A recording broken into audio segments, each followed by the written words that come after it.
지난번에 구약의 마지막 정리, 그 다음에 신약의 관문인 마태복음, 그거는 구약과 신약을 연결해 주는 거기 때문에 구약의 총정리요, 또 신약의 총정리이기 때문에 스터디를 많이 해야 됩니다. 많이 듣고 많이 공부하고 연구해야 돼요.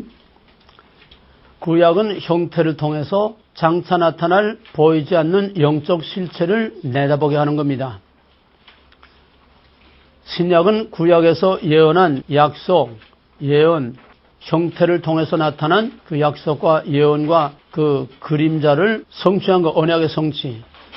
구약은 옛 언약, 신약은 새 언약. 구약은 장차 나타날 보이지 않는 것을 볼 수 있게 하는 상징입니다.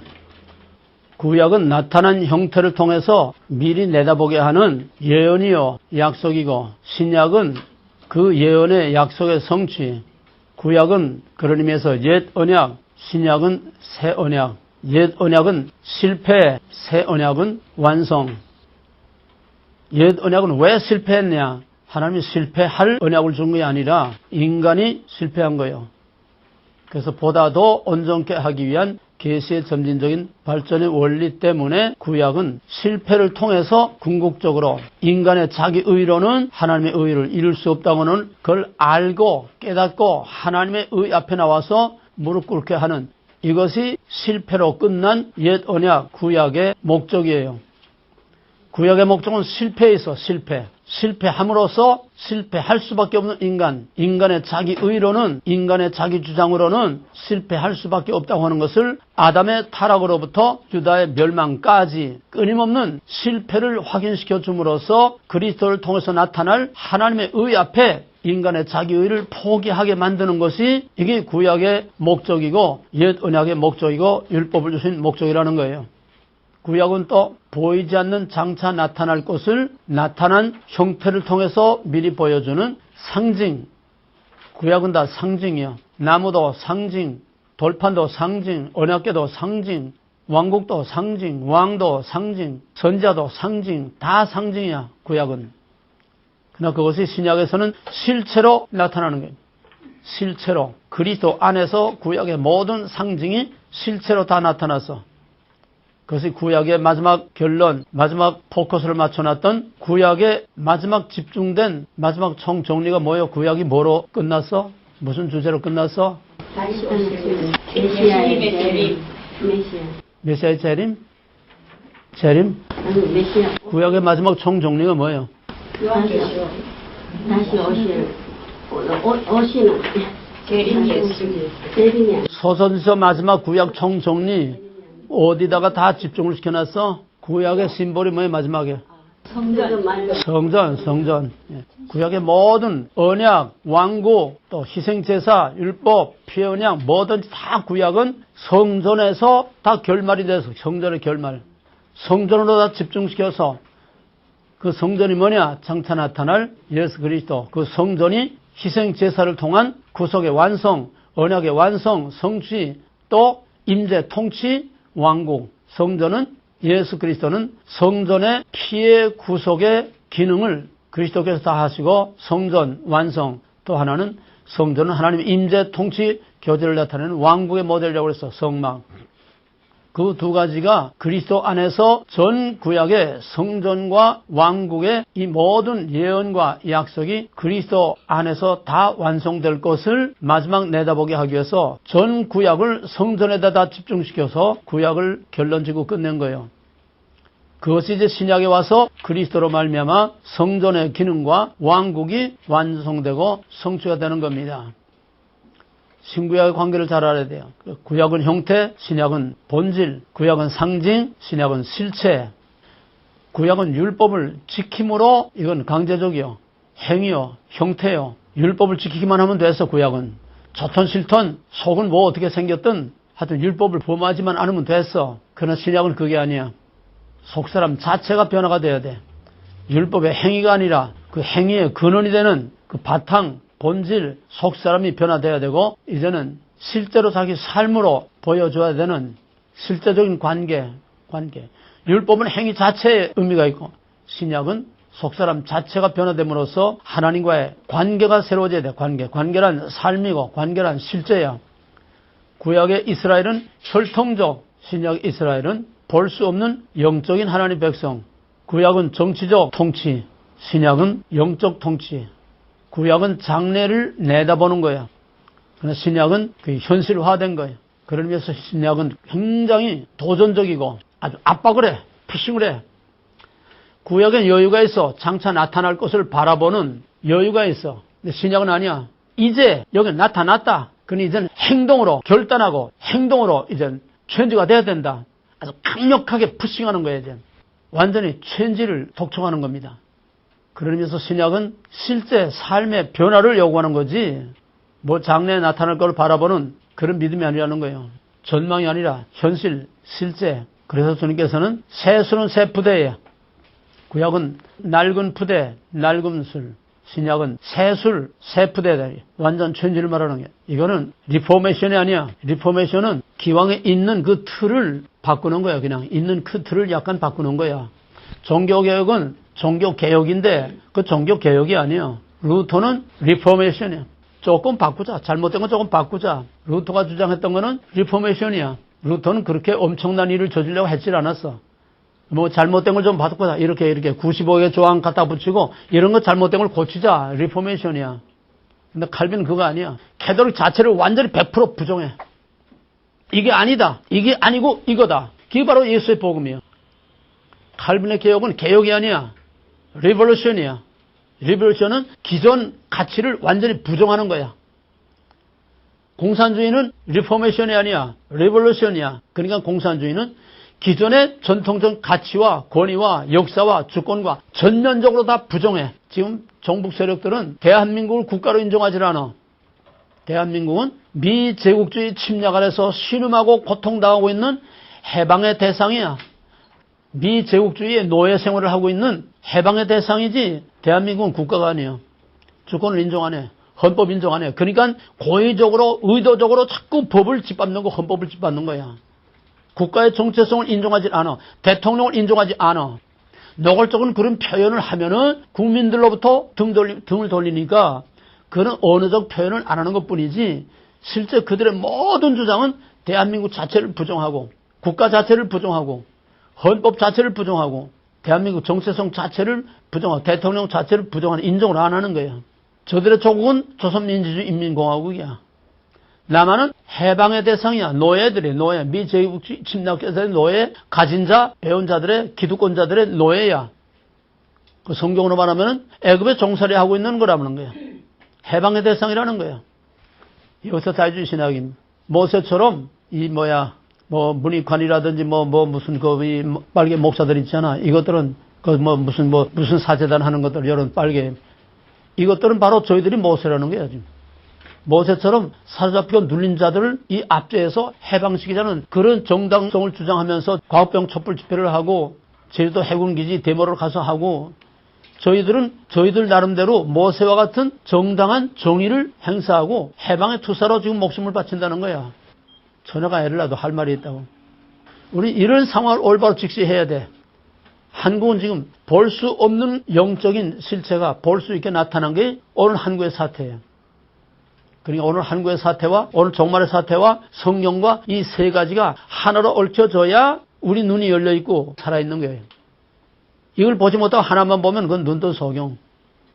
성경만 놓고 하늘천 따지 백날 왜 봐. 거기서 뭐에 나오나. 현실에서 떠난 진리는 진리가 아니야. 현실에서 떠난 복음은 복음이 아니야. 현실에서 떠난 신앙은 신앙이 아니야. 그건 선왕당 신앙밖에 안 돼. 철두철미 하나님은 역사 속에서 그 백성들 가운데서 엎치락 뒤치락 밀고 땡기고 싸우면서 역사 속에서 하나님의 계획을 이루어 가시는 거지. 지극히 높은 데 계신 하나님, 예배나 받으시는 하나님, 그래서 선왕당의 하나님이에요. 그건 실제 삶, 실제 생각, 실제 사상, 실제 현실은 하나님으로부터 엄청나게 멀리 떨어져 있으면서 교회 나와서 깃발을 흔들고 나팔 불고 푸닥거리나 하고 있는 현실과 동떨어진 신앙은 신앙이 아니야. 현실과 동떨어진 진리는 진리가 아니야. 현실과 동떨어진 말씀이 아니야. 그게 다 지금 사기치고 있는 거야. 이게 사탄의 사기, 사탄의 복음이야. 사탄은 새빨간 거짓말만 하는 게 아니에요. 제일 무서운 거는 적당한 거짓말이 제일 무서운 거야. 적당한 거짓말은 섞여 있고 위장됐기 때문에 사람들이 다 속아 넘어가. 복음과 진리를 들고 나오는 거짓말이 아주 새빨간 사탄의 죄악의 세상보다 더 무서운 거야. 우리는 이걸 직시해야 돼. 어디서 어디까지 진실이고 어디서 어디까지 거짓말인지 이걸 직시할 수 있어야, 꿰뚫어 볼 수 있어야 호래에게 물려가도 정신을 차리면 산다고. 지금이야말로 정말 정신을 바짝 차리지 않으면은 쥐도서도 모르게 가짜 짝퉁에게 다 넘어가고 말아. 지금 목사 신학자들이 다 넘어갔어. 교회가 다 넘어갔어. 정말 진실을 찾아볼 수 없어. 진리를 찾아볼 수 없어. 거기에 하나님의 임재 찾아볼 수 없어. 하나님과 올바른 임재, 통치, 교제, 관계 찾아볼 수 없어. 전 빈 껍데기들만 가지고 속 다루고 겉 다루고 말 다루고 실제 생활 다루고. 우리는 여기서 이제 마지막 기회, 더 이상 기회가 없어. 마태복음은 예수님의 메시지는 케르그마야. 케르그마라는 왕의 명령을 선포하는 거야. 선포. 특별나 특이 받아들이든 거부하든 양자택일 행동으로 이제 결단하라는 거예요. 마가복음 16장 15절에서 너희는 온 천에 다니며 만민에게 복음을 전파하라. 듣고 믿는 자는 구원을 받을 것이요 믿지 않는 자는 심판을 받을 것이라. 양자택일.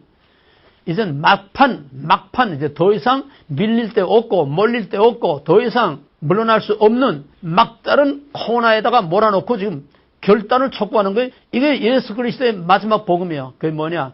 회개하라. 천국이 가까웠다. 절박하면 결단을 촉구하는 거예요. 번호로 돌아가서 그 마태복음이란 뭐냐? 우리는 창세기에 들어오기까지 적어도 9개월, 10개월 준비를 했습니다. 창세기 끝날 때까지 1년 반이 걸렸어요. 어느 기나 다 똑같아. 이건 기본이기 때문에. 창세기 끝날 때까지 1년 반이 걸려. 왜?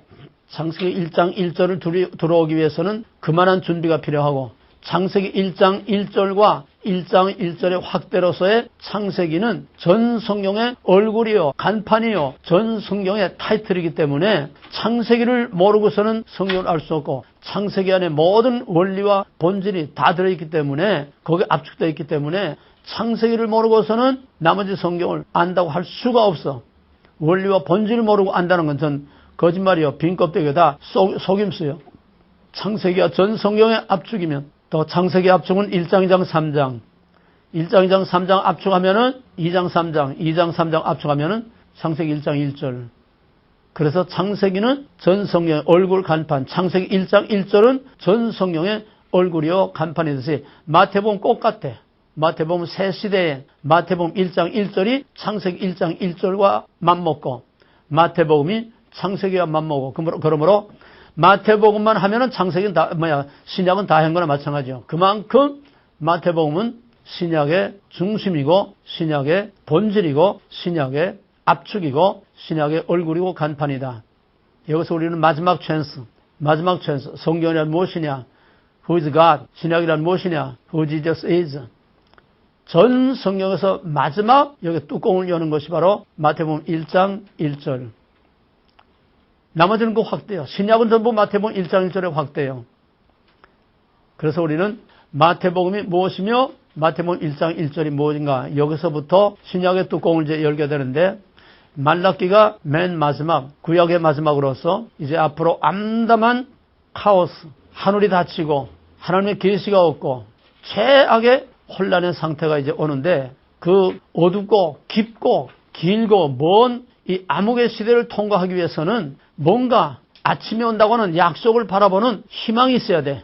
그러면 너희들은 이것으로 끝이 아니다. 이제 하늘이 닫히고 하나님의 선지자가 없고 이제는 하늘과 땅이 완전히 이젠 분리돼서 캄캄하고 어두운 세상이 온다고 해서 끝난 것이 아니다. 밤이 깊고 길어도 아침에 새벽별이 뜰 것이라고 하는 아침에 새벽별의 여명을 알리는 새벽별, 여명을 알리는 새벽 닭의 울음소리가 너희들에게 올 것이라고 하는 그걸 예언해서 그게 뭐지? 성경의 맨 마지막 말라기의 맨 마지막 하늘이 닫히는 거기에 마지막 메시지가 뭐예요? 주의 날. 주의 날? 추상적인 말고 실제 문자적으로 뭘 약속하고 클로즈했어? 여호와의 크고 두려운 날. 여호와의 크고 두려운 날에 뭐 어떻다는 거야? 그럼 끝이래. 엘리야. 네. 새벽닭을 보내주겠다네. 새벽닭. 새날이 밝아오는 것을 알리는 새벽닭을 보내주겠다는 거야. 새벽별을 보내주겠다는 거야. 새벽별은 동트기 전에 뜹니다. 샛별. 동트기 전에 떠요. 그 샛별이 뜨면은 아침이 오는 것을 알리는 거예요. 이게 말라기. 400년의 기나긴 깊고 어두운 고난의 어두운 밤을 통과해서 구약의 마지막 선지자 엘리야가 나타날 것을 약속하고, 그러므로 너희들은 좌절하지 말고 낙심하지 말고 이것이 끝이 아니다. 엘리야가 나타나기를 기다려라. 그게 바로 예수님은 그 엘리야가 세례 요한이라고 해석을 했어요. 그래서 마태복음은 구약과 신약을 연결해주는 그 깊은 어둠의 터널을, 깊고 먼 이 캄캄한 중간기 400년을 말라기에서 새로운 시대로 연결해주는 이 오버브리지, 하나의 커넥터 같은 그런 역할을 하는 것이 마태복음이고, 또 마태복음 1장 1절입니다. 마태복음은 곧 구약의 언약의 성취를 알려주는 거예요. 구약이 Who God is, 하나님 누구냐, 이 전 구약의 중심 주제인 것처럼 신약은 마태복음 1장 1절을 통해서 이제 새 시대의 막을 여는 그 메시아, 그 예수는 누구냐, Who Jesus is, 거기에 대한 정체성을 밝히는 것이 마태복음 1장 1절입니다. 구약은 오실 메시아와 오실 왕국, 신약은 오신 메시아와 또 앞으로 오실 왕국. 언제나 성경의 다중적 해석에 의해서 1차적 해석은 역사적 사실 자체, 바벨론 포로 귀환. 2차적 해석은 예수 그리스도와 오순절 성령을 통해서 나타날 영적인 성취. 구약은 형태, 신약은 본질. 구약은 1차적 해석은 역사적 해석, 2차적 해석은 영적인 해석. 그래서 신약은 구약의 예언이 2차적으로 성취된 겁니다. 1차적으로는 역사적 사건, 바벨론 포로에서 돌아오는 거, 해방과 구원. 2차적으로는 예수 그리스도를 통해서 성취된 영적인 통치, 영적인 왕국, 영적인 이스라엘, 영적인 구속. Already, but not yet. 왜? 성취됐지만은 이것이 아직은 다가 아니에요. 아직은 완성된 거 아니에요. 아직은 완성의 도상에 있는 계시의 점진적인 발전의 과정에 있는 거지 완성은 아니에요. 그러므로 그가 다시 오심으로, 그래서 but not yet, 그가 다시 오심으로 완성될 것이에요. 그래서 앞으로는 신약은 언제나 이중성을 가집니다. 이중성, 초림과 재림. 초림을 통해서 이미 성취됐지만은 but not yet, 이것 역시 과정, temporary. 재림을 통해서 완성된다. 구약은 그 자체로서는 심플해요. 문자적 해석 그대로 하면은 바벨론 포로에서 돌아오는 자체는 그걸로 끝나는 거예요. 그러나 그거는 장차 나타날 것을 보여주는 형태이기 때문에 예수 그리스도를 통해서 나타날 영적인 성취와 다시 오심으로 나타날 완성된 하나님의 통치와 왕국. 언제나 신약은 초림과 재림, 영적인 성취와 종말론적인 완성. 언제나 신약은 이중으로 해석을 해야 됩니다.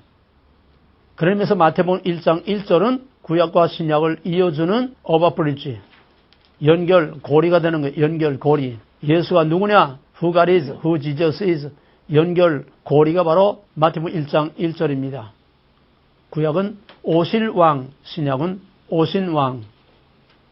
마태복음 1장은 말할 것도 없이 족보로 나옵니다. 족보. 우리가 개론에서 봤듯이 마태복음은 유대인을 대상으로 기록했기 때문에 유대인은 모세 이후, 아브라함 이후에 전통을 알고 있어요. 예언자들의 약속을 알고 있어. 그러면 유대인들이 가장 바라는 것은 메시아가 나타날 것을 고대하는 메시아 사상이 유대인들의 신앙의 중심입니다. 그렇기 때문에 예수 그리스도를 그들이 기다리는 메시아, 그들이 기다리는 새로운 시대를 열 유대인의 왕으로 소개하는 건 너무나 당연한 겁니다. 그래서 예수를 유대인의 왕으로 유대인에게 소개하기 때문에 전통적인 유대의 왕의 정통성을 알림으로써 예수는 그냥 아닌 밤중에 홍두깨처럼 어디서 불쑥 튀어나온 그런 갈릴리 청년이 아니라 창세로부터 하나님께서 예정하시고 약속된 약속에 따라서 온 정통왕이라는 게 정통왕. 유대인의 왕의 정통성은 어디서 오느냐? 유다지파에서. 유다지파에서 나야 왕이 되는 거지. 지난번에 봤듯이 헤롯은 에돔족이기 때문에 항상 가짜 때문에 시달리다가 결국 마지막에 미쳐서 자기 어머니와 자기 아내를 먹탕에 거꾸로 집어넣어서 죽일 정도로 그만큼 정통성의 문제가 유대 사회에서는 중요한 거예요. 그 판에 동방박사들이 와서 유대인의 왕이 어디에 났느냐? 이건 무서운 폭탄 선언이에요. 그래서 어린아이들을 다 죽였죠. 그래서 마태복음 1장이 왕의 족보로 나오는 것은 예수는 바로 정통 왕의 족보에서 나온 왕의 정통성을 갖는다는 거예요. 유대인들이 제일 중요시하는 이 정통성. 마태는 그 정도로 끝나고 말았습니다. 그러나 그거는 혈통, 족보, 형태예요. 예수의 족보, 혈통 가지고는 예수의 아이덴티티가 다 드러날 수가 없어. 그건 뭐냐? 언약의 성취가 아니고는 족보만 가지고는 왕이라는 것만 가지고는 예수의 메시아의 정통성, 메시아의 정체를 올바로 밝힐 수가 없어. 그래서 마태는 예수의 혈통과 족보만 가지고 정통성을 주장했지만은 그 속에는 감춰진 비밀로서 마태도 역시 잊지 않은 감춰진 비밀 거기다 딱 심어놓은 것이 뭐냐면 1장 1절이요. 마태복음 1장 1절 다 같이 시작.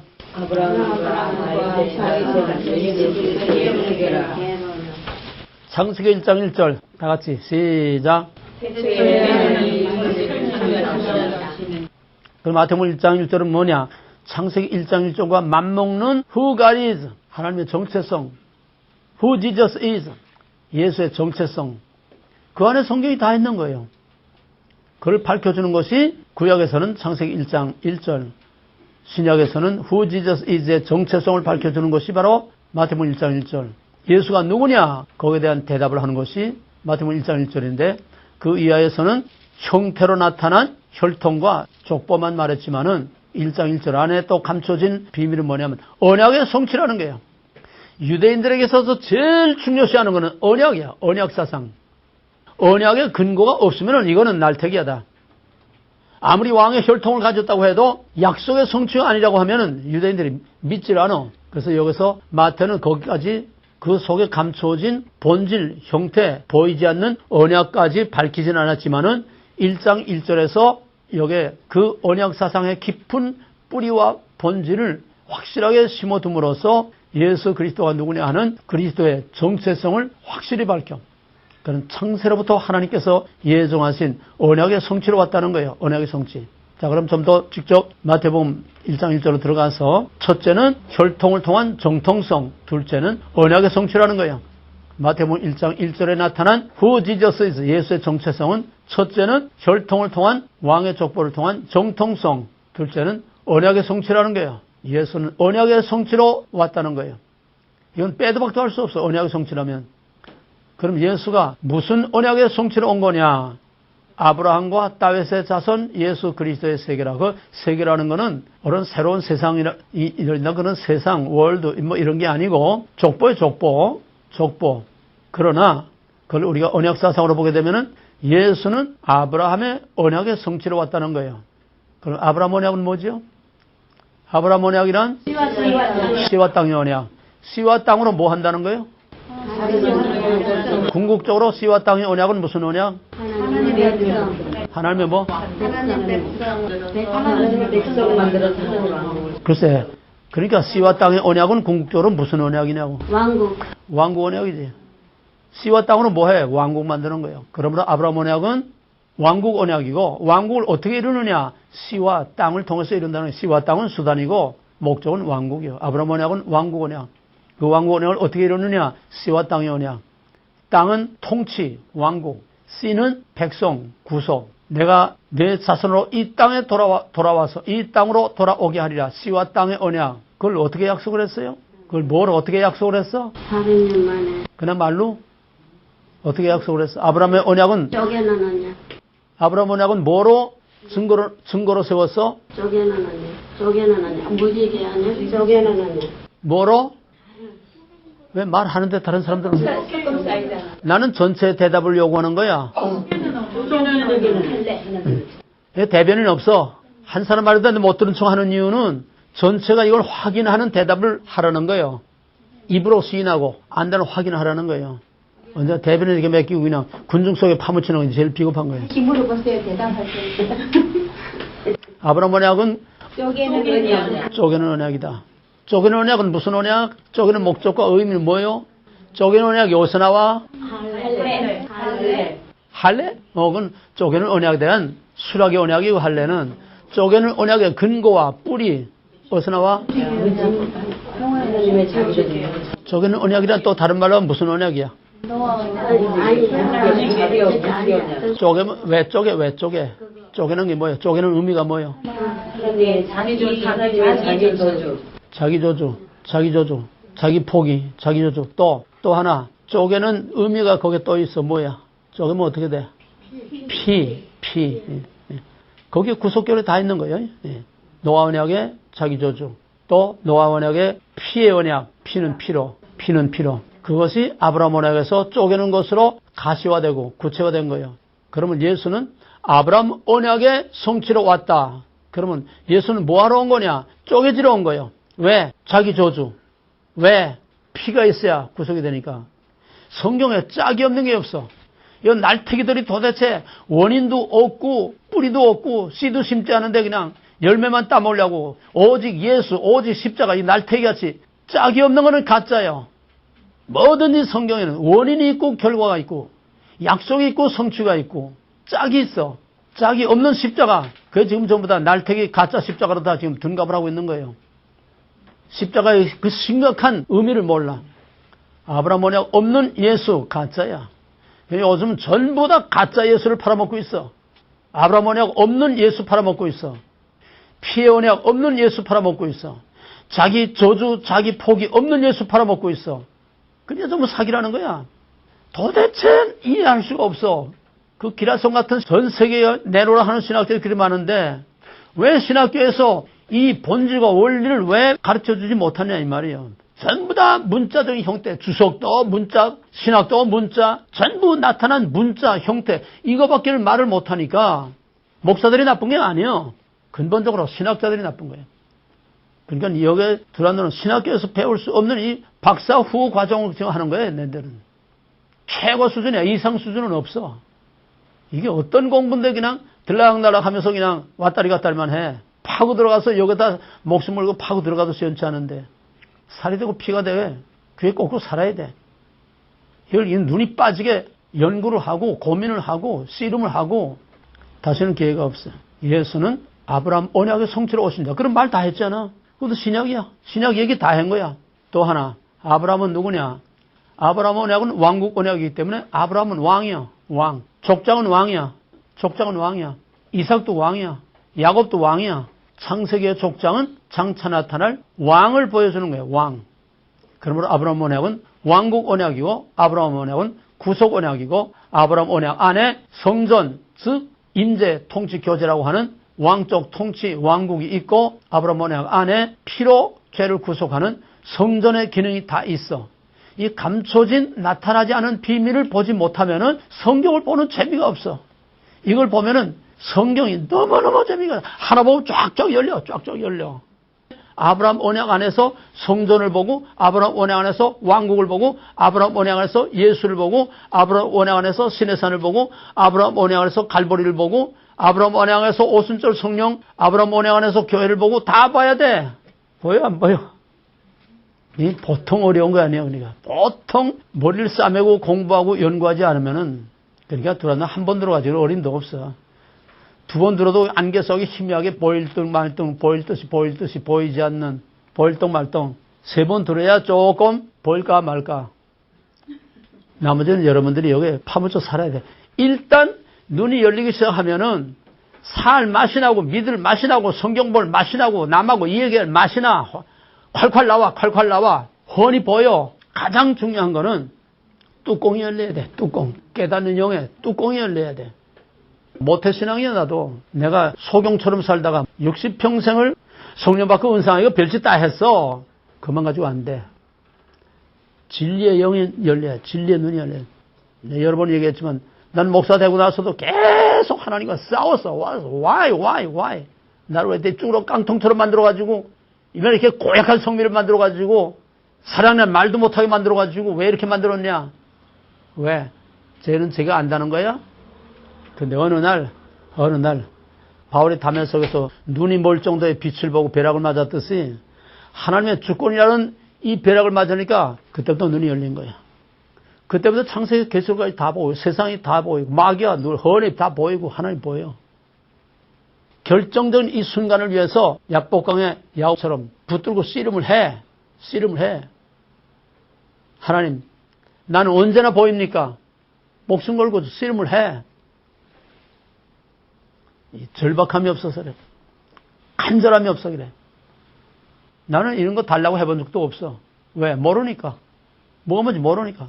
이게 싸운 거야, 싸운 거야. 왜 나를 이 지경 만들었냐? 싸운 거야, 싸운 거야. 싸우다 보니 한 손이 국가 것을 피우어요. 그렇게도 서쪽서는 울었나 보다. 오늘이 하나님의 주권이라는 걸 이거 하나를 내가 너한테 심어주기 위해서 60평생을 나는 너 홀로 지푸르기 하나 의지하지 못하게 광야에 질질 끌고 다니면서 이렇게 너를 훈련시켜 놓은 거다. 이제 뚜껑을 열어주마. 뚜껑을 여니까 엘리사의 종 게하시의 눈을 잠깐만 열어 보여주셔 하니까 하늘의 군대가 엘리사를 에워싸고 빙빙 도는 걸 본 것처럼 눈이 열려야 돼. 눈이 열려야 돼. 성령의 충만을 받아야 돼. 스파크가 일어나야 돼. 플러스 마이너스. 몰라도 할 수 없어.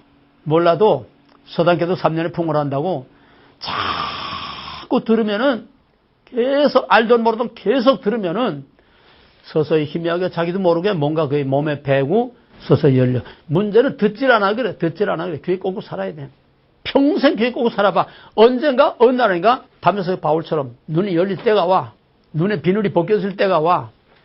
그래야 살 맛이 나고 믿을 맛이 나. 예수는 아브라함에게 성취로 온 거다. 그러면 두 번째는 예수는 다윗 언약의 성취로 오셨다. 다윗 언약 다 같이 시작. 내가 내 집을 지을 것이 아니라 내가 내 아들 삼아 입안 벌리는 사람 뭐예요? 다 같이 시작. 내가 내 집을 지을 것이 아니라 내가 내 아들 삼아 내 아들이 내 집을 지을 것이요 내 아들은 왕국 나라리라. 거기에 키워드, 결정적인 키워드, 무슨 말을 하려고 하는 거야? 결정적인 키워드가 뭐야? 그 언약에서. 내 집. 집이 키워드야. 그 집을 누가 줘? 내 아들. 너희 아들. 예수 그리스도. 너의 아들? 예수 그리스도. 누가 내 집을 줘? 내 아들이 내 아들. 내 아들, 다윗의 아들을 내 아들 삼아서 내 아들이 내 집을 짓겠다. 이게 지금 마태복음 1장 1절에서 말하는 Who Jesus is에 대한 대답이야. 예수는 누구냐? 다윗의 아들이야. 다윗의 자손. 다윗의 자손 아니야. 다윗의 자손은 바로 하나님의 아들 메시아의 칭호야. 다윗의 자손. 그가 내 아들. 예수는 다윗의 자손인 동시에 내 아들이야. 하나님의 아들이요. 그가 뭘 해? 내 집을 줘. 내 집이란 뭐냐? 구약의 마지막 포커스. 구약의 마지막 결론. 성전. 구약의 마지막 포커스를 어디다 맞췄다고? 성전.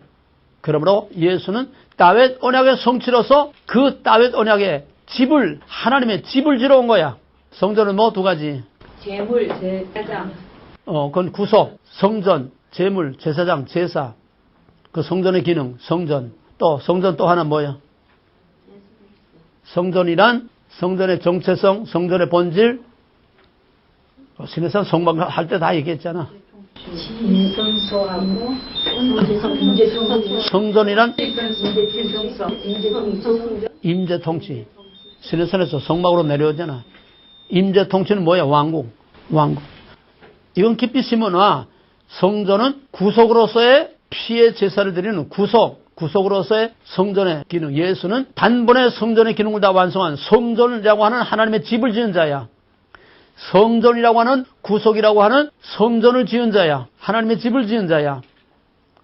또 하나는 임재통치교제. 성전에 하나님이 임재하심으로 거기서 말씀하시고 거기서 예배를 받으시고 거기서 통치하시는 왕국.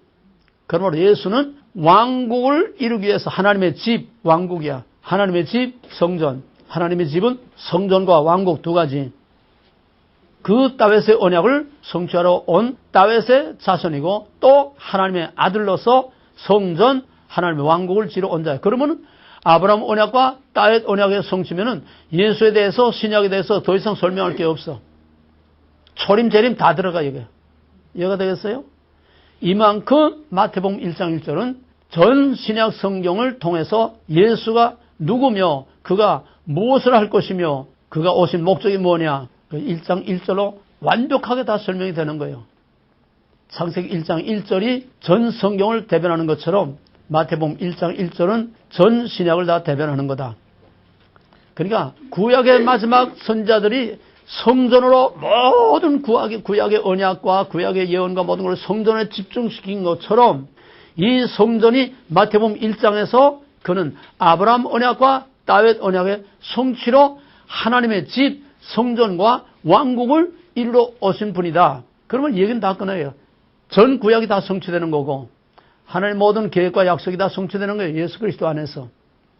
그러므로 그리스도 안에서 전 구약의 예언, 전 구약의 언약, 전 구약의 모든 하나님의 계시가 여기서 다 성취되는 겁니다. 마태복음 1장 1절은 바로 이 언약의 성취, 또 1장의 족보는 왕의 정통성을 말하는 것이다. 마태복음은 유대인을 대상으로 해서 그가 누구냐? 유대인의 왕이라는 것에 포커스를 맞추고 있어요. 유대인의 왕. 이건 메시아 사상이에요. 정치적인 왕이 아니에요. 그러면은 이제 마태복음에서 예수가 유대인의 왕이라는 것을 어떻게 증거했느냐? 예수가 약속된 메시아 사상의 이러한 유대인의 왕으로 오셨다는 것을 마태는 어떻게 이거를 증명했느냐? 뭐 1장 1절 지금까지 말한 건 말할 것도 없고, 그 다음에 말라기의 예언대로 새벽을 알리는, 새 시대를 알리는 새벽닭, 여명의 아침을 알리는 새벽별, 즉 엘리야를 보내주겠다. 그 엘리야가 구약의 마지막 선지자요, 신약의 문을 열어주는 또 연결고리 역할을 하는 세례 요한. 세례 요한이 엘리야. 그럼 세례 요한은 누구냐? 광야에 외치는 소리가 있어 가라되 그 길을 평탄케 하라. 첩경을 평탄케 하라. 왕이 오는 길을 넓혀라 이거야. 이게 세례 요한의 역할. 메신저. 왕이 가면은 앞에서 신하가 나가면서 저리 비켜라. 상감하면 납신다. 전부 다 길을 다 비키고 길을 예비하는 거예요. 그 전령 역할을 하는 것이 바로 세례 요한. 대통령 행차하면 앞에 사이카가 나가면서 사이렌 불면서 길을 다 예비하고 교통정리를 하고 미리 알리는, 이게 바로 세례 요한의 역할이라는 거예요. 따라서 예수가 누구냐? 마태복음의 맨 처음에 나오는 세례 요한을 통해서 예수가 누구냐? 순서대로 하자 그러면. 마태복음 1장에서는 예수가 누구냐? 족보를 통해서 예수가 왕이라는 걸, 정통성 가진 왕이라는 것을 선포해. 족보를 통해서 빼도 박도 할 수 없는 왕의 혈통을 가지고 나온 유대인의 왕. 2장에 들어와서는 이방인의 입을 통해서 동방박사들이 헤롯에게 와서 유대인의 왕이 어디서 났느냐? 이방인의 입을 통해서 예수가 유대인의 왕임을 왕 앞에서, 가짜 왕 앞에서 진짜 왕을 선포함으로써 진짜 왕이 왔다. 이방인의 입을 통해서 선포한 거예요. 뿐만 아니라 이방인들이 와서 예수의 발 앞에 엎드려서 경배를 하면서 왕에 합당한 예물을 드림으로써, 거기 엎드려 왕에 합당한 예물을 드림으로써 예수는 유대인의 왕이 아니라 온 세계 왕이라는 거예요. 이건 마태복음에만 기록되어 있는 기사입니다. 이방인의 왕들이, 이방 왕들이 와서 유대인의 왕 앞에서 너는 가짜야, 진짜 왕이 왔어 선포한 거예요. 또 예수의 발 앞에 엎드려서 경배함으로써 예수는 유대인의 왕이 아니라 온 세계 왕이라는 거예요. 온 세계를 구원할 온 세계 왕이라는 거예요. 이방인을 통해서 예수가 참 메시아의 온 세계를 구원할 메시아 왕으로 오셨다고 하는 겁니다. 그 다음에는 3장에 오게 되면은 이제 세례 요한의 입을 통해서 3장 2절에서 이제 세례 요한이 등장하는 거예요. 1장에서는 왕의 족보를 통해서, 2장에서는 이방인의 입을 통해서, 3장에서는 구약에 예언한 마지막 선지자요, 또 신약의 문을 열어주는 메시아의 오심을 알리는 전령으로서의 세례 요한의 입을 통해서 구약에 예언한 아브라함 다윗의 언약을 성취할 왕이 왔다는 거예요. 그게 뭐예요? 세례 요한의 메시지가 뭐예요? 회개와 천국에 가까웠다. 이거는 천국은 왕, 왕국, 왕의 통치, 그걸 나타내는 거예요. 회개하라, 천국이 가까웠다. 그 회개란 뭐죠, 우리 영어에서? 언약을 전제로 할 때는 언약 밖에서 언약 안으로, 또 주권을 전제로 할 때는 포기하고 받아들이라는 거. 그게 바로 회개하라는 거예요. 이제는 참 메시아가 아닌 참 왕이 아닌 것들을 너희가 지금까지 섬겨왔다. 이제는 참 왕이 여기에 나타났으므로 이제는 진짜 왕의 통치를 받아들이라는 거예요. 왕국이 나타났다. 왕이 나타났다. 그러므로 이제는 새로운 왕이 새로운 왕적 통치를 이제는 행사할 것이다. 다 와서 이 왕의 통치를 받아들여라. 그거야. 왕국의 선포요. 예수 그리스도의 왕권을 선포하는 거예요. 회개하라. 정국이 가까웠다. 이건 구약의 예언이 아니야. 올 것이다가 아니야. 왔다. At your hand. 내 손바닥에 지금 와 있다는 거예요. 와 있다는. 왕국의 임재. 구약은 상징, 구약은 예언, 구약은 그림자. 그러나 이제는 그림자가 아니고 상징이 아니고 이 실체가 진짜 왕이, 진짜 통치가, 진짜 왕국이 여기에 지금 나타났다는 게 아주 긴박한 선언이야. 케르그마, 선포하는 거야, 선포. 듣든지 안 듣든지 이건 절대적인 왕의 권위를 가지고 선포하는 거예요. 듣고 믿으면 구원을 받을 것이요. 믿지 않으면 심판을 받을 것이다. 이 복음이라는 거는 초청이 아니야. 초청이 아니야. 요즘 뭐 전도에서 무슨 뭐 초청 뭐 이런 말 하는데 복음은 초청이 아니야. 선포야. 선포. 듣든지 아니든지 외치라. 믿고 듣고 믿으면 구원. 믿지 않으면 거절하면 심판. 강력한 왕권의 선포야. 그렇기 때문에 믿지 않으면 지옥 가는 거야. 받아들이지 않으면 그 주권과 통치를 인정하고 받아들이지 않으면은 그건 뭐 지옥 가는 거지 뭐. 선행이 아니에요. 죄가 있고 없고 아니에요. 우린 죄가 없어서 천국 갈 수는 없어. 그건 가망이 하나도 없어. 죄가 없어야 천국 간다면은 한 사람도 천국 갈 사람 없어. 왜? 죄라는 거는 원죄를 사함받으면 구원받는 건데 원죄 사함받는 게 뭐냐? 자기 포기로서 하나님의 주권을 받아들이는 거예요. 왕적 통치를 받아들이는 게. 그걸로 구원받는 거야. 나머지는 죄가 있어도 성화의 문제이지 구원의 문제가 아니야. 그건 자기 보상의 문제지 구원의 문제가 아니야. 믿고 안 믿는다는 것은 가장 중요한 것은 그의 주권적인 통치를 인정하느냐 인정하지 않냐, 받아들이냐 받아들이지 않냐, 이거로서 원죄가 사함받느냐 사함받지 않느냐 그 문제지. 여러분 이제 졸업하기 전에 구원에 대한 확신, 구원에 대한 확실함과 확신을 반드시 가지고 나가야 돼. 구원이란 뭐예요? 뭐를 어떻게 받아? 예수 그리스도를 통한 하나님의 의미를 간단히 말하면은 자기 포기, 하나님의 주권을 받아들이는 거예요. 하나님의 주권과 통치권을 받아들이는 거예요. I'm not okay, you are okay. I'm okay에서 I'm not okay로, 자기 의에서 하나님의 의로, 이것만 되면 구원 받는 거야. 조금 더 구체적으로 표현하면은 구약은 한마디로 뭐라고? 구약의 역사는 한마디로 뭐라고? 실패. 실패. 왜 실패? 자기 의로는 실패할 수밖에 없다. 그래서 예수 그리스도를 통해서 나타나는 하나님의 의 앞에 자기 의를 포기하고 하나님의 의를 바라보게 하는 것이 구약이야. 이제 이게 나타나서 그건 뭐예요? 포기하고 하나님의 의 앞에 두 손 들고 나와서 하나님의 통치를 받아들여라. 하나님의 의를 받아들여라. 의요. 그 어떻게 나타나서? 아들을 통해서 나타난 하나님의 의를 믿음으로, 조금 더 구체적으로 말하면 아들의 피의 언약을 통해서 나타난 하나님의 의를 믿음으로 구원을 얻는 거예요. 이렇게 하면 신학적으로 완벽한 구원의 교리가 되는 겁니다.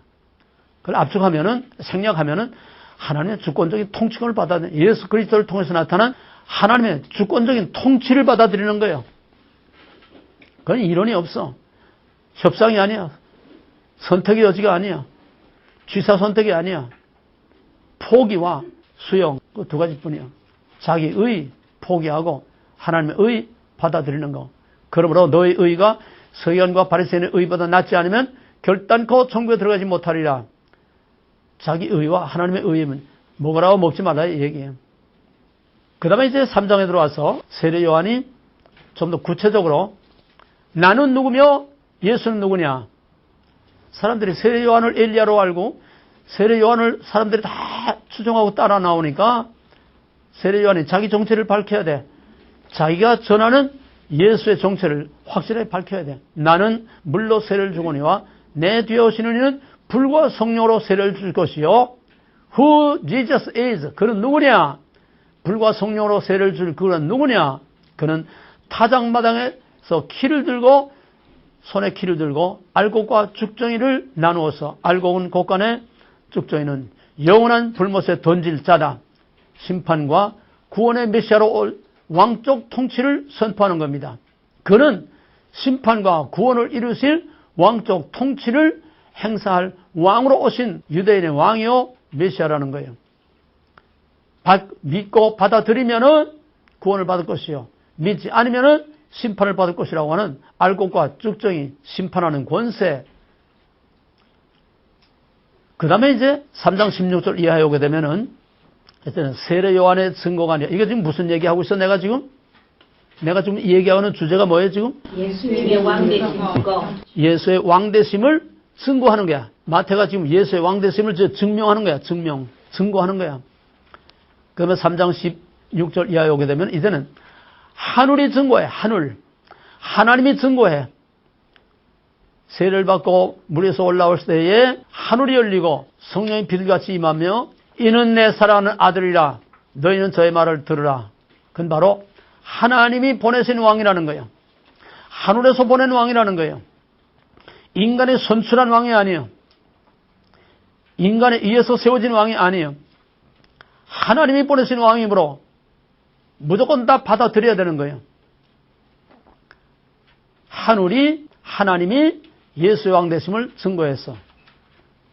여기에 조금 더 보충할 거는 누가복음에서는 하늘과 땅과 우주가 예수의 왕되심을 증거했어. 우주가 총동원 했어. 뭐요?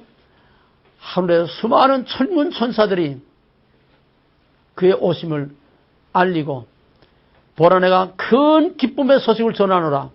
하늘의 천사가 이 땅을 구원하고 이 땅을 통치할 메시아가 왔음을 알리는 천사들의 외침과 또 땅에서는 목자들이 예수께 가서 경배함으로써 누가복음에서는 하늘과 땅, 천군과 천사들 총동원해서 예수의 왕되심을 선포한 겁니다. 물론 누가복음의 예수하고 마태복음 예수는 개념이 조금 다르지만은 누가복음은 예수의 왕으로 선포한 건 아니에요. 예수의 구속자로 선포했지만은 그러나 예수가 누구냐 하는 것을 우주가 총동원해서 증거했다. 그 3장 성령이 비둘기같이 임하는 건 뭐냐? 하늘이 예수의 왕되심을 선포한 것만 아니고 이건 대관식이야. 대관식.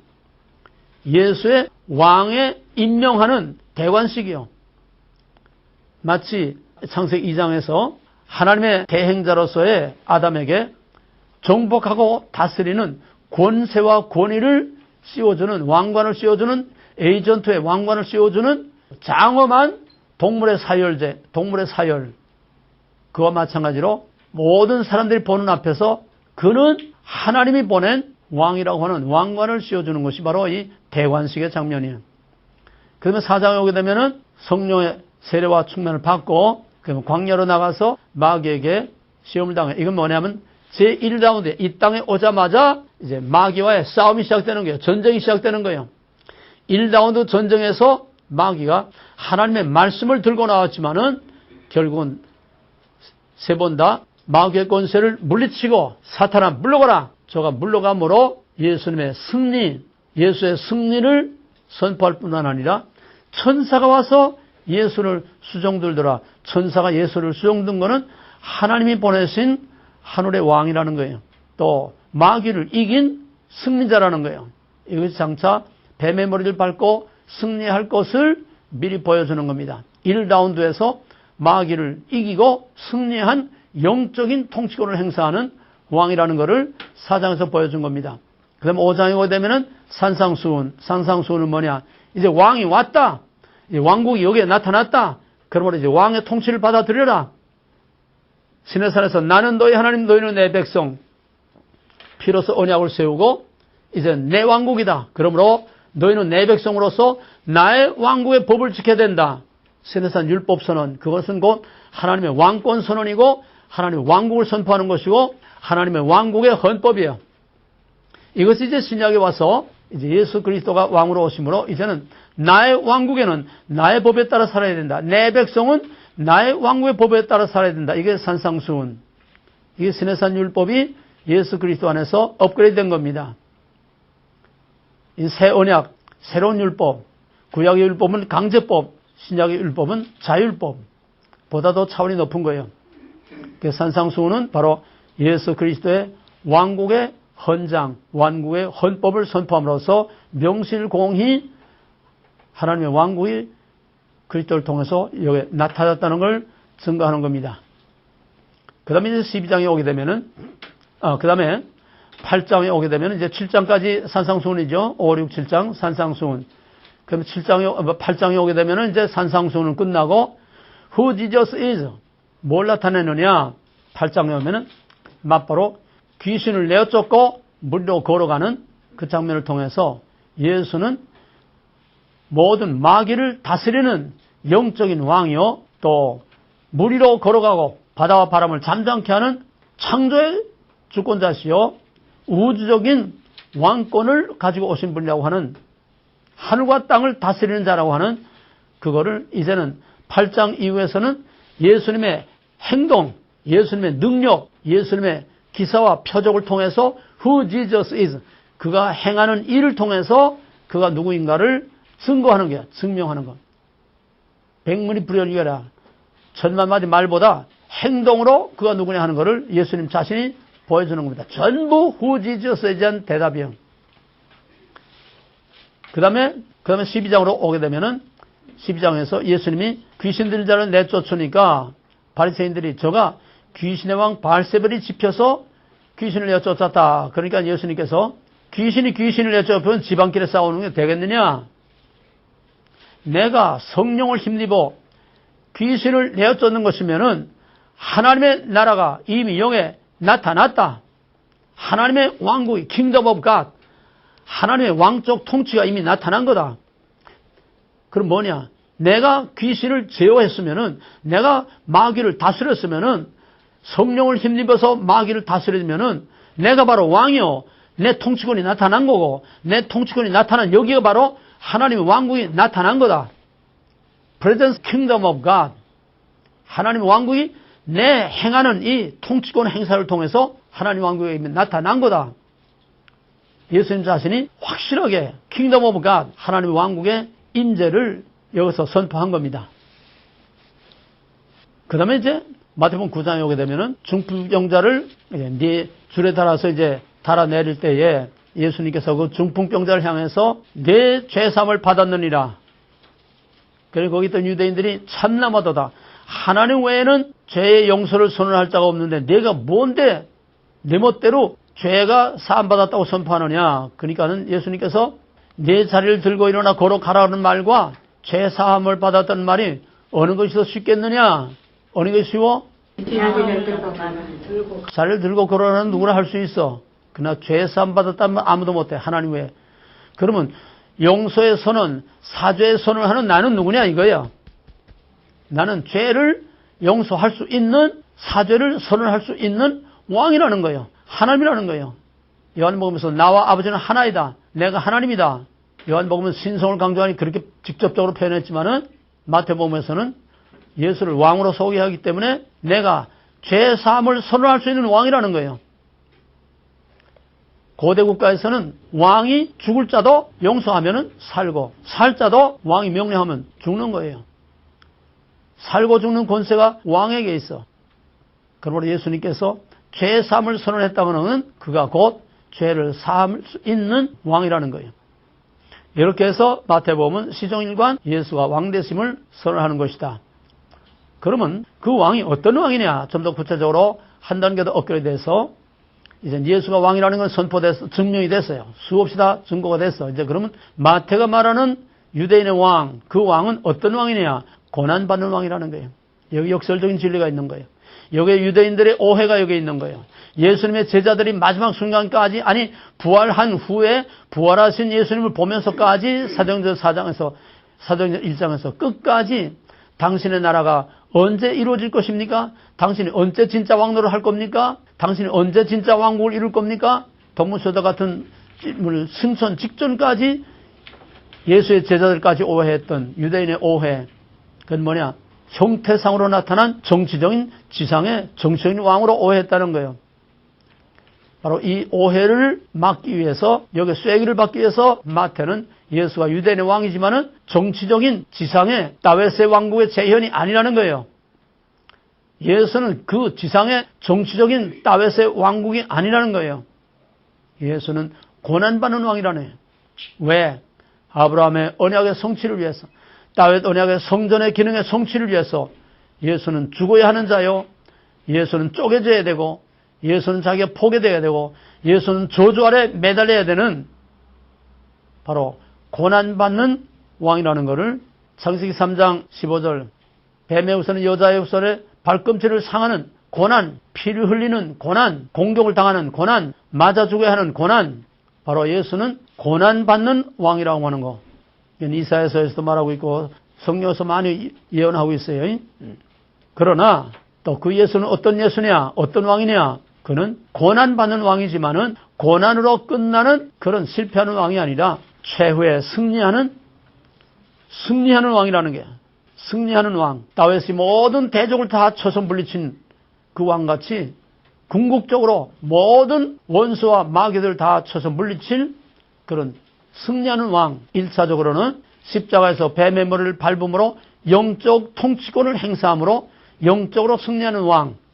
2차적으로는 다시 오심으로 명실공히 하늘과 땅을 다 흔들어 놓고 하늘과 땅을 심판하는 권세를 가지고 오실 최후의 궁극적인 승리하는 왕. 언제나 신약은 이중, 영적으로 또 초림과 재림, 십자가의 구속과 다시 오심으로 이루신 언제나 2단계를 봐야 됩니다. 1단계는 영적, 보이지 않아. 2단계는 하늘과 땅이 다 진동하는 모든 것을 완성하는 겁니다. 예수는 고난받는 왕이요, 또 최후의 궁극적으로 승리하는 왕이다. 그 다음에 신약 전체에 깔려있는 사상적 배경은 영지주의와 유대주의, 영지주의와 유대주의와 예수 그리스도의 새로운 복음. 이건 여러분들 참고하시기 바랍니다. 그 다음에 구약과 신약은 하나님을 어떻게 받느냐. 성경의 주제는 who God is. 신약은 who Jesus is. 그러면 구약 성도들은 하나님을 어떻게 보았고 신약 성도들은 하나님을 어떻게 보느냐.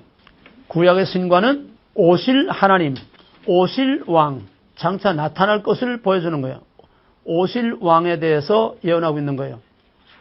신약의 신과는 구약 예언에 따라서 오신 왕, 오신 왕. 이것도 이중.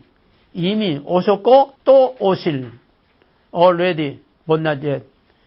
이미 왕적 통치가 나타났고 앞으로 보다 완전하게 나타날. 이미 왕국이 여기 왔고 앞으로 보다도 온전한 왕국이 이루어질. 언제나 신약은 이중. 그래서 구약은 오실 하나님, 신약은 오신 하나님. 그러나 but not yet. 다시 오심으로 완성될 것을 약속하는 겁니다. 그 다음에 하나님의 왕국은 구약에서는 가시적으로 다윗의 왕국을 통해서 또 좀 더 멀리부터는 에덴에서부터 주권인재 통치교제, 그 다음에 이제 아브라함, 족장들, 그 다음에 시내산에서 모세를 대행자로 해서 하나님의 왕국을 나타냈고, 그 다음에 왕국 시대에는 왕을 통해서 하나님의 대리, 왕을 통해서 하나님의 왕국을 보여준 거예요.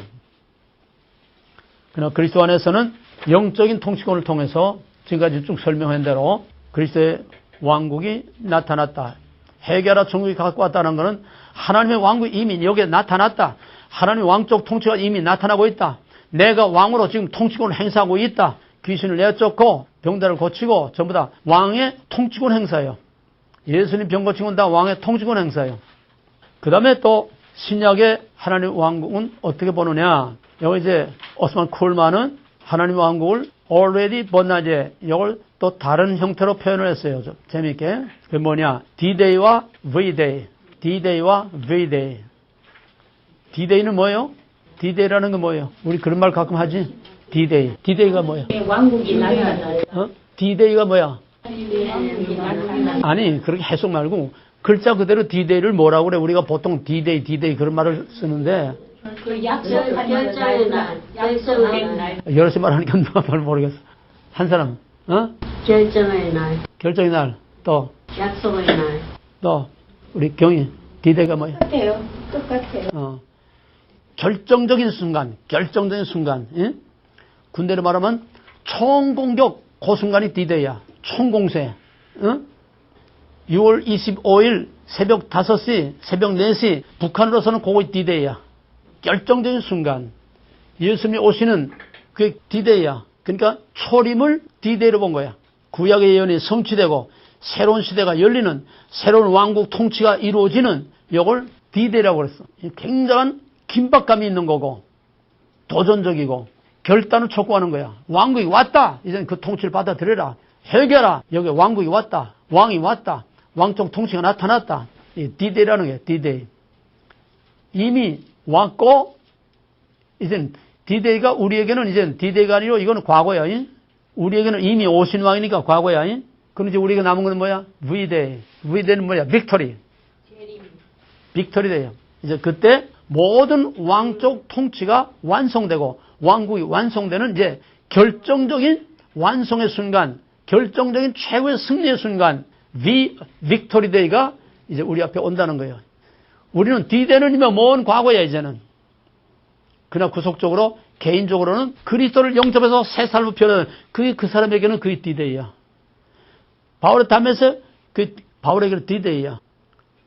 오늘 여러분이 정말 주님을 새롭게 만남으로 눈이 바뀌고 비늘 벗겨지고 그리스도와 하나가 되어서 정말 보지 못하던 걸 보고 듣지 못하던 들고 깨닫지 못하던 깨닫고 결정적인 그 순간에 온다면 이건 여러분의 영적인 D-Day야. 영적인 D-Day가 와야 영적인 V-Day를 맞이할 수가 있어. D-Day 없이 V-Day 없어. 오신 예수를 만나지 못하고 오시는 예수를 만날 수가 없어. 그래서 우리는 최고의 순간 이제 정말 임박한 얼마 남지 않은 이 빅토리 데이, 여기에 대한 비전과 꿈과 확신과 희망을 가지고 익사이트, 흥분되고 기대와 꿈을 가지고 이 세상 모든 고난을 넉넉히 이길 수 있는 V-Day에 대한, 빅토리 데이에 대한 큰 기대와 꿈과 비전이 있어야 종말에 고난과 환난과 유혹과 모든 게 다 무너지는, 와로 다 무너지는 그 속에서 살아남을 수가 있어. 이해가 되겠어요? 지진이 나서 수많은 사람들이 다 죽었어도 그 중에서 보름 만에 살아나오는 사람이 있어. 우린 마지막 세상의 모든 게 다 무너져도 이 빅토리 데이에 대한 확실함과 확실한 믿음과 소망과 이 비전을 가지고 있을 때에만 우리는 끝까지 살아남을 수가 있는 겁니다. 그 다음에 공관복음과 요한복음의 신학. 이거는 간단히 말하면은 공관복음은 마테마가 누가, 공관복음의 하나님의 왕국 신학은 뭐냐? 공관복음의 신약의 가장 중요한 첫째 테마는 하나님의 나라라고 하는 하나님의 왕국 신학입니다. 그들은 왕국에 하나님의 나라라고 하지만은 그냥 그 전부 다 헛소리들 하고 있어요. 본질을 모르고 형태만 가지고 신학을 위한 신학, 논문을 위한 논문, 이론을 위한 이론. 진짜 하나님의 왕국은 그의 통치권을 받아들이는 관계. 이 관계 빼는 신학은 다 빈 껍데기. 그럼 공관복음이 보는 하나님의 왕국은 어떻게 보느냐? 공관복음은 하나님의 왕국을 시간적으로 봐. 시간적으로. 이 세상과 오는 세상, 현재와 장래. 공관복음의 왕국과는 시간적으로 보는 거다. 현재와 장래. 그래서 종말에 나타날 구원을 바라보는 거. 그게 공관복음의 신학이에요. 사복음 중에서도 요한복음이 특수신학이라고 하는, 특수복음이라고 하는 거는 전혀 신학 자체가 달라요. 요한복음은. 요한복음의 하나님의 왕국관, 요한복음의 구원관은 뭐냐? 공관복음의 구원관, 공관복음의 왕국관은 장래에 완성될 거야. 종말에 초점이 맞춰져 있어. 요한복음의 왕국, 요한복음의 구원관은 뭐냐? 현재적이야. 시간적이 아니고 공간적, 위와 아래, 현재 나타나고 있다. 현재 여기에서 지금 하나님의 통치가 나타나고 있고 하나님 왕국이 이루어지고 있고 구원과 영생은 장래 받을 것이 아니라 지금 현재 받아가지고 있어야 된다. 구원과 영생의 현재성, 부활의 현재성, 왕국의 현재성, 그리스도의 왕적 통치의 현재성. 그러니까 공관복음보다도 요한복음은 강력한 집중력이 있고 도전과 결단을 요구하는 압력이 더 강해. 우리는 장차 죽어서 죽을 때 그때 구원받는 게 아니라는 거예요. 그때 천국 가는 게 아니라는 거예요. 이미 천국이 너희 안에 있어야 하고 여기에 하나님의 통치가 나타나고 있어야 되고 여기에 하나님이 너희 안에 있어야 된다는 거예요. 하나님의 통치 안에 왕국 안에 있어야 된다는 이 절박감, 긴박감, 강력한 현실성, 이게 요한신학의 특징입니다. 그러면 천국과 왕국, 이건 뭐냐? 천국과 왕국이라는 거는, 천국이라는 말은 마태복음에만 나옵니다. 회개하라 천국이 가까웠느니라. 다른 복음서는 천국이라는 말이 안 나와요. 왜 마태만 천국이라는 말을 사용했느냐? 이 천국이라는 걸 우리가 옛날에 성경의 두족보 얘기할 때 내가 얘기했는데, 천국이라는 거는 글자 그대로 풀면은 하늘나라, 하늘나라. 그죠? Country of Heaven, Land of Heaven.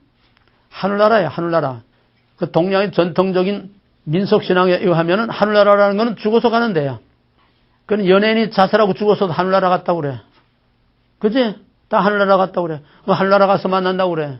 누구 엿장사 마음대로. 천국은 죽어서 가는 저승이 아니야. 민속신앙이 말하고 있는 막연하게 있지도 않은, 그거를 있는 것처럼 믿는 그런 죽어서 가는 저 세상, 그게 천국이 아니야. 마태가 말하는 건 천국이 아니야. 헬라 원어는 천국이 아니야. 킹덤 오브 헤븐이야. 바실레이아 우라노스. 바실레이아 우라노스. 킹덤 오브 헤븐으로 돼 있어. 죽어서 가는 막연한 저 세상이 아니야. 그럼 마태는 왜 킹덤 오브 헤븐이라고 이 말을 썼느냐? 다른 데는 전부 킹덤 오브 갓인데 왜 킹덤 오브 헤븐이라는 말을 썼느냐? 마태는 유대인을 대상으로 기록했고 유대 전통을 잘 알고 있고, 그래서 유대 전통에서는 하나님의 이름조차 직접적으로 함부로 부르는 걸 두려워했어. 아도나이. 그래서 하나님의 왕국이라는 그 자체조차 직접 대놓고 부르기가 너무나 송구스러워서, 하늘은 하나님이 계신 것이야. 하늘은 하나님의 보좌가 있는 것이야. 그러므로 하늘의 왕국이라는 것은 하나님의 왕국이라는 것을 나타내기 때문에 킹덤 오브 갓을 우회적으로 돌려서 하나님에 대한 불경을 범하지 않으려고 하나님이 계신 보좌를 간접 우회적으로 돌려서 킹덤 오브 헤븐이라고 이렇게 돌려서 표현한 거다. 우리말 성경의 천국, 이건 아니다. 그건 미신적인 거다. 그만 구별하고 이거를 끝내고 다음에 마태복음의 본문으로 들어가시면. 목사님, 여기 교과서 41페이지에 그 모세 언약의 피의 언약이라고 되어 있거든요. 아까 목사님은 아브라함의 언약에서, 녹에는 언약에서 피의 언약인데, 지금 여기서는 고난 당하신 왕에서 모세 언약의 피의 언약. 이게 지금 창세기. 내가 아까 그거에 내 넘어 시간이 쫓겨서 내가 생략하고 뛰어넘었는데 경희가 정확하게 지적했네. 예. 모세 피의 언약은 뭐냐? 거긴 구속의 언약이 아니고 그 두 가지야. 이 모세 피의 언약은 짐승의 피로서 죄를 사하는 게 하나가 있고, 피는 피로 속죄의 피가 있고, 시내산의 그 언약의 피는 뭐냐 하면은, 나는 너희 하나님, 너희는 내 백성, 수락하겠느냐? 예, 아멘. 그럼 들어야지. 언약 체결하자. 언약 체결 의식이야. 아브라함의 피 언약은 언약 체결 의식이야. 피로서 언약을 맺는 언약 체결 의식이야. 씨의 언약을 성취하는 언약 체결 의식이야.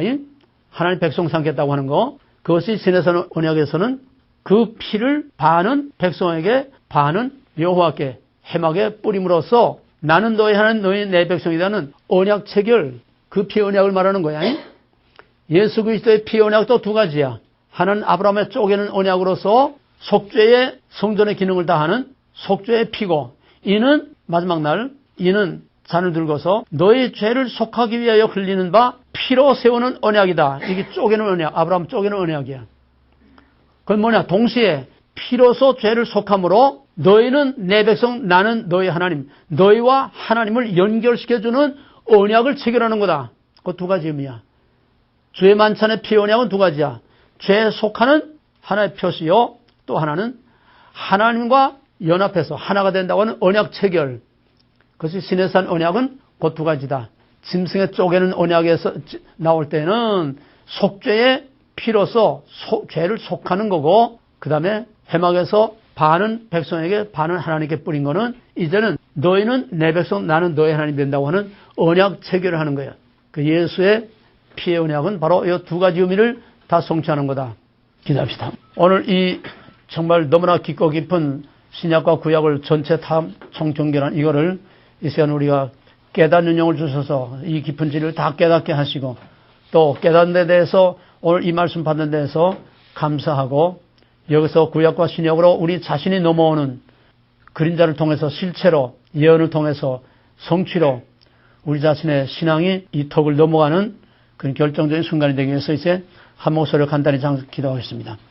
감사하시는 하나님, 우리는 이제 전 구약을 마태복음 1장을 통해서 전 구약을 다 정리했고 예수가 우리를 통해서 구약이 무엇이며 신약이 무엇이며 예수 그리스도 안에서 무엇이 이루어지며 나와 예수와 나와 하나님과의 어떤 상관이 있는가 하는 성경 중에 성경, 진리 중에 진리, 본질 중에 본질을 우리가 어렵지만은 마태복음 1장 1절과 마태복음을 통해서 증거한 예수는 누구냐를 통해서 우리가 보았습니다.